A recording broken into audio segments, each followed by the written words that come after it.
Welcome to Mainland Television Regional News. I'm Graham O'Brien, and today's news: sewage line leak, dodgy driving caught on car cam, police require info, and musician makes a tribute to Anzacs, and more. A sewage leak has been discovered by contractors working on the construction of the new sewer pumping station at Kōrua Park. Workers first made the discovery on Tuesday around 4:45 p.m. when they noticed a leak from the vicinity of the rising main which delivers wastewater to the Nelson North treatment plant. This leak is considered by authorities to be small, with an estimated total of 30 to 40 cubic metres being discharged over a 24-hour period. The District Health Board Public Health Service has been advised, and the risk to public health has been assessed as low, but signage warning against recreational activity has been erected along the Haven foreshore north of the city as a precautionary measure. A permanent ban on shellfish gathering exists for the area, and signage will remain in place for at least 2 tidal cycles after the leak has been repaired. Work has begun to identify the location of the leak, and repairs will start as soon as that has been confirmed and tidal conditions allow. Drivers, take care, not just because your behaviour could cause an accident, but because your bad driving could be caught on camera. On Tuesday morning, a T&L truck failed to give way at the Lansdowne Road and Appleby Highway intersection, causing a narrow miss, which was caught on Mainland's car cam. The truck driver pulled out from Lansdowne Road onto the Appleby Highway towards Motueka in front of a car travelling towards Richmond. The car had to brake heavily and was forced to stop, while the truck and trailer proceeded to turn across the traffic to head towards Motueka, leaving the car driver looking very shaken by the incident. This highlights the fact that big vehicles need to realise that they present a very big risk to other drivers on the roads when they fail to obey road rules. Chrissy Small spoke to Senior Sergeant John Price about this incident and that particular stretch of State Highway 60 known as the Appleby Straight. John Price, this is the footage going down Appleby Straight. This is what our boss caught here yesterday. Now this is the truck that's pulling out on a stop sign. It did stop, but you can see it's drawn that car to a halt. Yes. That's not a legal manoeuvre, is it? No, it's not. Now No, definitely not. This road has a lot of problems in the past especially. Now when we go down the Appleby Straight, of course it's a big commute into town for a lot of people. They're all trying to get to work before 9 a.m, some of them by 8 a.m. So people are in a hurry. Now, when that happens, people can do silly things. For example, down the Appleby Straight, we have a lot of horticulture equipment that travels down that road, as well as the trucks and all kinds of other vehicles, but mainly the horticultural ones are quite wide, and even though they pull over to the left to allow traffic through, there's not enough car space to go and overtake this vehicle without having wheels crossing the yellow line. Is that a legal manoeuvre? No, you're not allowed to pass another vehicle and cross the yellow lines. That's unlawful, and people should be patient. Those are the sort of things that actually end up sometimes causing accidents. All we would do is encourage people to be patient, drive to the conditions, and the conditions are the environment, the weather, whatever's occurring on that road, the road itself, those all contribute to the conditions, and so people should drive to the conditions, always. So John, some of these vehicles travel at around 5 kilometres an hour that are going down that main straight. This causes people to get a bit angsty because they're in a hurry to get to work. They're being delayed by a horticultural piece of machinery that they think is obviously superfluous to their lifestyle. What do you have to say to people travelling behind these vehicles? Because of course the traffic mounts up. There's been long queues of traffic along there. Well, that will happen from time to time, and depending on the road, if there's not enough room to pass without potentially endangering other people, you need to be patient. It's as simple as that, and those other road users are entitled to use the road. And so people need to be patient. A lot of the behaviour that is accident promoting is caused by people being impatient, including the truck you saw pull out from the stop sign. Yes, now look, I know that sometimes being these drivers, it can bring out the worst in people, especially if there's other anxieties going on about getting somewhere on time. Now, with these types of slower vehicles, do they have to pull over and allow a large traffic flow to get past them? Are they supposed to be responsible and aware of what's happening behind them? Yes, they should be, where it's practicable, and sometimes it's not, and we just have to accept that. Sometimes it's not practicable for them to pull over completely and allow people to pass, but where that opportunity exists and there's a reasonable flow of traffic behind them, they should do so. Right. Okay, now this comes to some other questions. Of course, that particular straight or that whole Appleby area right past the bridge heading towards Motueka, that's undergone some changes. We've seen some speed changes, especially around P. Viner Corner. Yes, that's correct. The Roading Authority has seen fit to reduce the speed limit to 80 k's. Yes, now this is because of some severe accidents, I believe. To be honest, I'm not sure of why that is. You would have to ask the Roading Authority what the rationale for that is. Right, okay. Do police have their say when it comes to changing these speed restrictions? Yes, a lot of people have their say. And there are a set of rules that the Roading Authority have to operate under, so they put a matrix across it which would consider things like how many driveways, how many accidents, all those sorts of things. I'm not sure of the exact criteria, but they do have a criteria they have to comply with. Police want to identify the man in this picture. He may be able to assist the police with an inquiry. If this is you or you can identify this person, please contact Nelson Police. Also, police want to identify the owner of a bag of clothes left in the West Sabine hut in Nelson Lakes with a note on it saying the owner would pick them up on the 7th of April. If this is your bag or you know anything about it, please call Nelson Police. Nelson Council has set aside $30 million to pay for what they consider to be a priority stormwater and flood protection upgrade as part of its 10-year plan. Nelson has always been known as flood prone, with a city built on a floodplain. Development close to streams and rivers, and the prospect of changes to weather patterns bringing more severe weather events. It's taken a review of stormwater and flood protection to identify the shortfall, which Nelson Council is saying it's committed to addressing in this year's long-term plan through to 2025. Recent years have seen several extreme rainfalls ranging from the city-wide long-duration event of December 2011 to the short, high-intensity rain events that impacted on narrow bands of the city in April 2013 and June 2014. With anticipated costs to Council of recovery from recent storms hitting $11.5 million after insurance and other cost recoveries, there is now a backlog of upgrade works to address. Council is now in a three-way balancing act between reducing the risk to property and people, affordability, and the need to preserve the natural values of streams and rivers. $82 million is the current budget estimate to undertake an appropriate level of flood risk mitigation works. But undertaking all of this work in a 10-year period would result in Council breaching its debt and rates caps. The Council's 10-year plan recommends that additional funds are spent on priority works in the central city, including works on the Maitai and Brook rivers and the York and Little Go streams. Saxton Creek and other areas are included for minor works and interim risk reduction. Rural Women New Zealand will be celebrating 90 years of their organisation this month with a 90-kilometre walk to raise funds for women in developing countries. Women Walk the World sees rural women groups all over the planet raise funds for rural women in developing countries to help them step up out of poverty.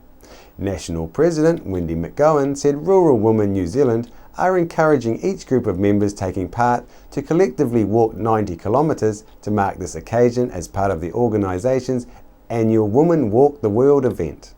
To help keep track of distances, the New Zealand Walking Access Commission has generously sponsored pedometers for each group, along with Women Walk the World t-shirts. Members of the public are welcome to join in. Here's where the walking will begin, with the first leg of the walk taking place on this Sunday, the 26th of April, from the Visitors Centre at St Arnaud Nelson from 2 p.m. for the 2 to 8 kilometre walk. Local Tasman country musician Ali Cook has made a heartfelt tribute to the memory of the Anzacs.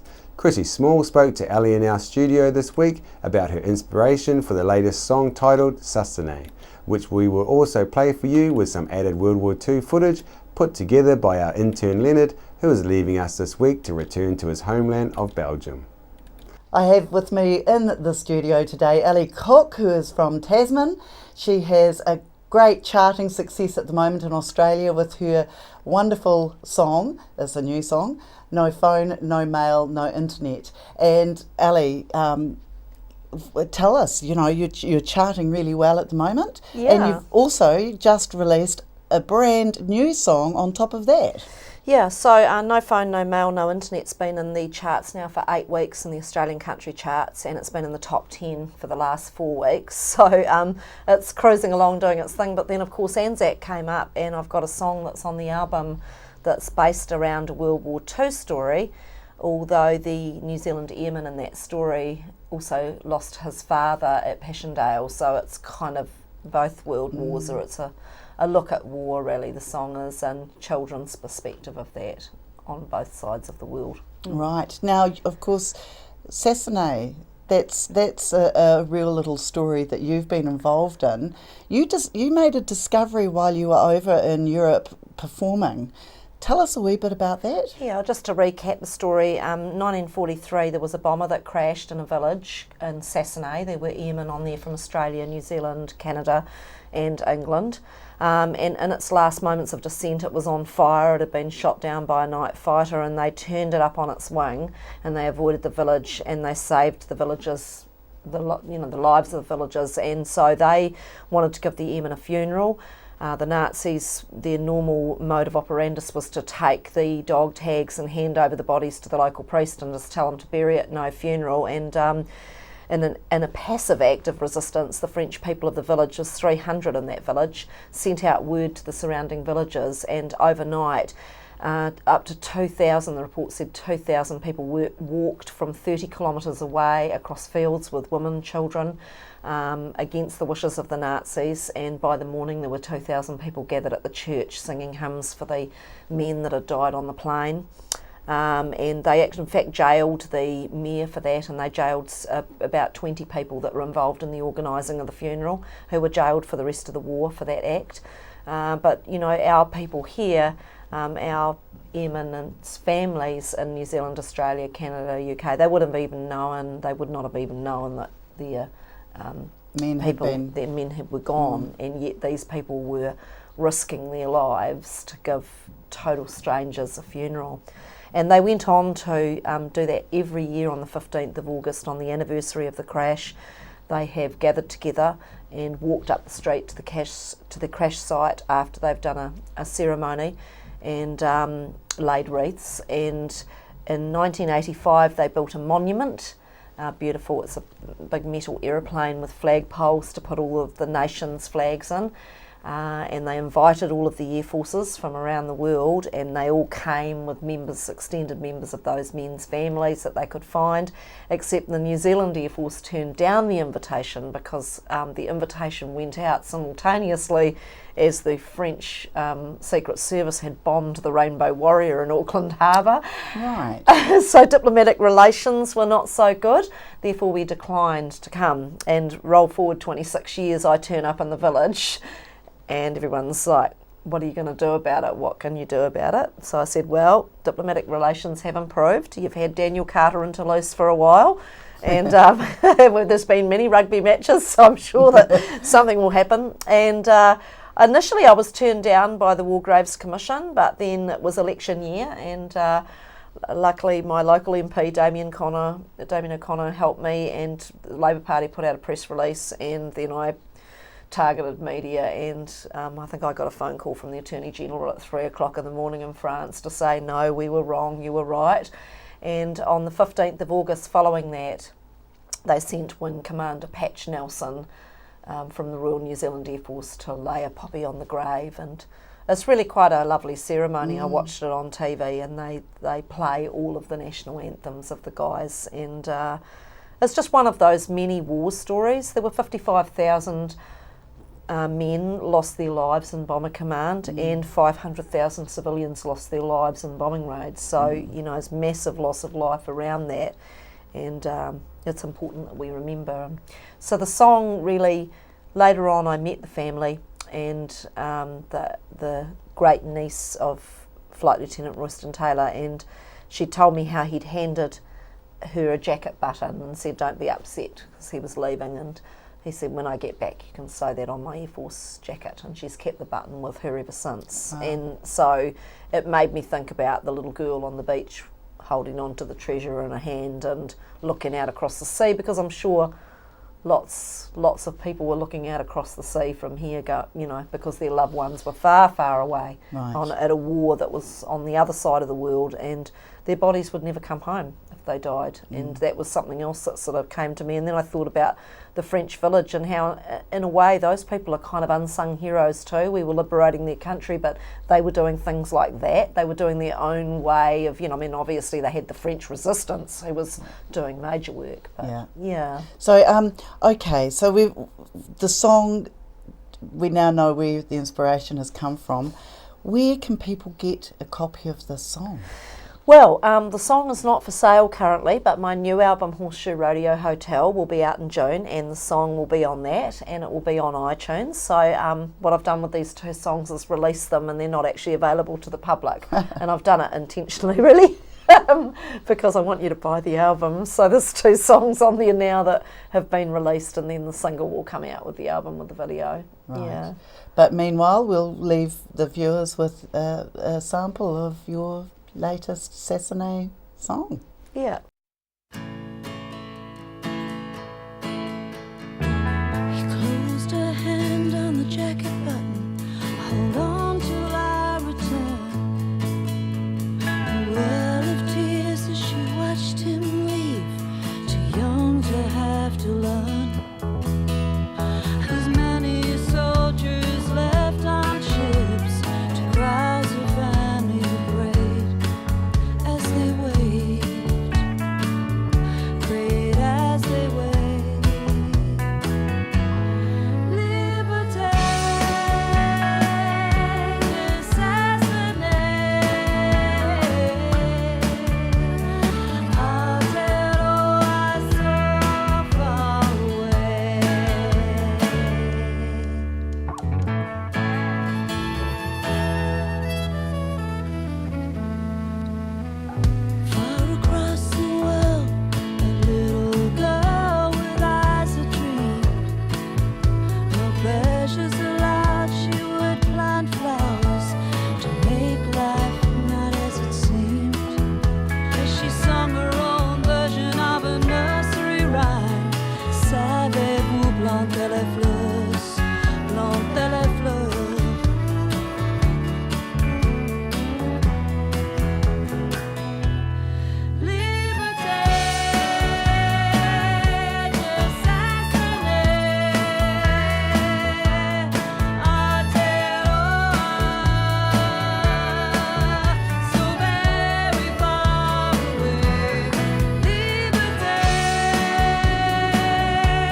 After the break, we'll bring you the latest weather update and some events and happenings coming up from around the region.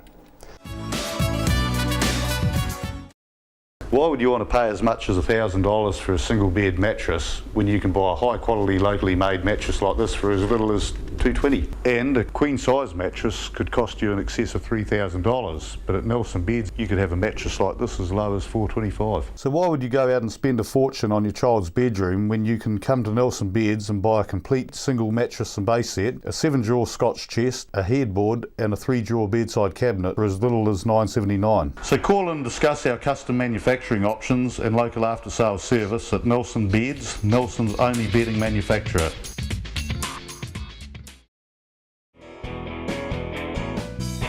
Discover the Belgrove Tavern just 20 minutes south of Richmond on State Highway 6. A restaurant, functions, weddings, barbecue, a garden bar with lots of room for kids. Come and see us. Hi, my name's Ian Mortimer. Mortimer Auto Upholstery is your one-stop shop for all your upholstery needs. We do car and boat interiors, boat canopies, ute tonneau covers, canvas and PVC fabrication. Call in and see us in Oxford Mews, 72 Oxford Street, Richmond. Are you looking for a scooter, walker, wheelchair, baby seats or pushchairs? Then come in and see the Nelson Region Specialist at Mobility for You, 269 Queen Street, Richmond, opposite the library. We have a huge selection of scooters, walkers, wheelchairs and accessories, along with a free booklet guide. We also provide a breakdown service if you ever get a puncture or a flat battery.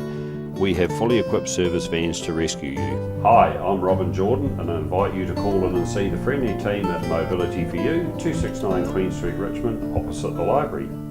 We're the team at JCar, right here in Nelson, 120 Hardy Street. Our shop is full of electronic items, including security alarm systems, electronic components, solar and power, electronics toys,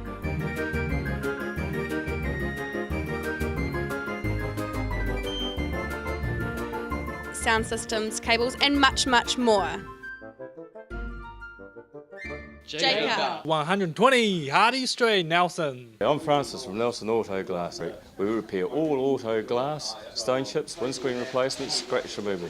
If you have an auto glass issue, our team will sort it. Nelson Auto Glass Specialist, 84 Vanguard Street, Nelson.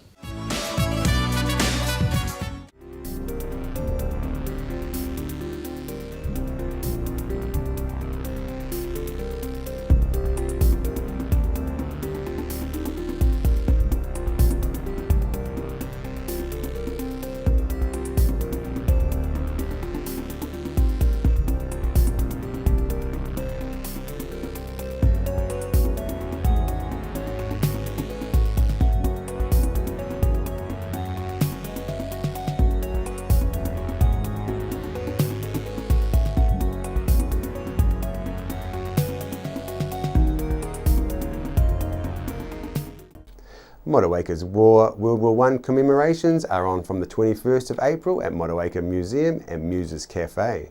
For times and dates, please phone 03 528 7660. Nelson Anzac Day Centennial Dawn Service is on this Saturday 25th of April. At 5:30 a.m. a parade will leave Miller's Acre, the Eyesight Car Park, to Trafalgar Park. Access to Trafalgar Park will be via the main entrance or Mai Tai Gate. For any information, please phone Kate on 03 548 0517.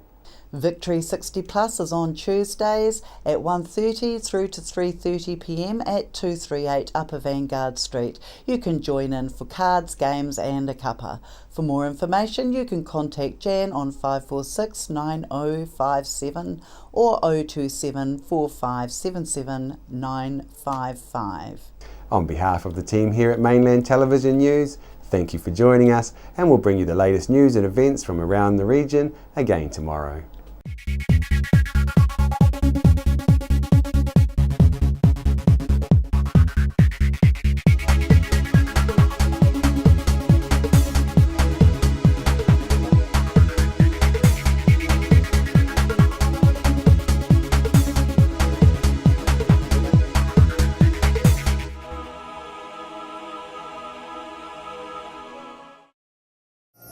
supporting local content so you can see more of New Zealand on air. Hi, I'm John McMillan at the Nelson Power Tool Centre. We have great prices on all the top quality brands of power tool. Tools and equipment at our showroom, 146 Tahunani Drive in Nelson. The Nelson Power Tool Centre, the specialists that stand behind and service what we sell. Social networking is all the rage on the internet, and millions of people all over the world visit one of the many social media sites every day, like Facebook, Twitter, and Instagram. A new social network that allows you to get paid for posting pictures. This platform brings e-commerce and social media together in one place and makes it possible to make money by sharing your content online. The system is very simple to use, whether you log into the website or use the mobile app. How does it work? The website works very much like any other social media with a twist. You can earn money from the content you share. You can increase the opportunity of making additional income by connecting your other social media sites like Facebook, Twitter, and Instagram. All you need to do is learn 3 simple steps. Snap it, tag it, and share it. Sign up today, http://kiwi1.igrowtour.com. Rats, stoats and possums are killing our native birds and reptiles. You can stop this tragedy. The Brook Waimarama Sanctuary is building a pest-proof fence which will allow native wildlife to flourish and spread into our lives. Help us preserve our native wildlife. Your support is needed now. You can personally or as a group sponsor a fence post for as little as $100, including the legacy of a personalised plaque. Go to thebrooksanctuary.org or give us a call. And be part of this exciting community project. The Brook Waimarama Sanctuary, returning nature to the Nelson region. World War I was a defining period in our history, impacting greatly on the lives of people from the Nelson province. Memories of the First World War is an exhibition which will be displayed in a number of regional venues and is currently on at the Nelson Provincial Museum.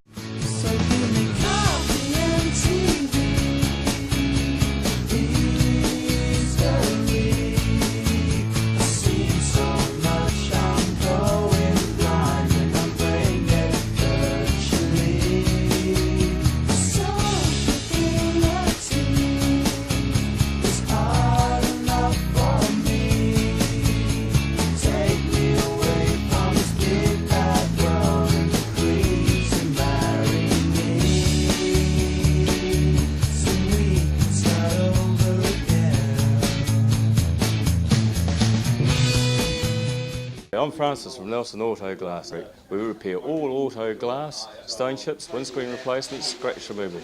If you have an auto glass issue, our team will sort it. Nelson Auto Glass Specialists, 84 Vanguard Street, Nelson.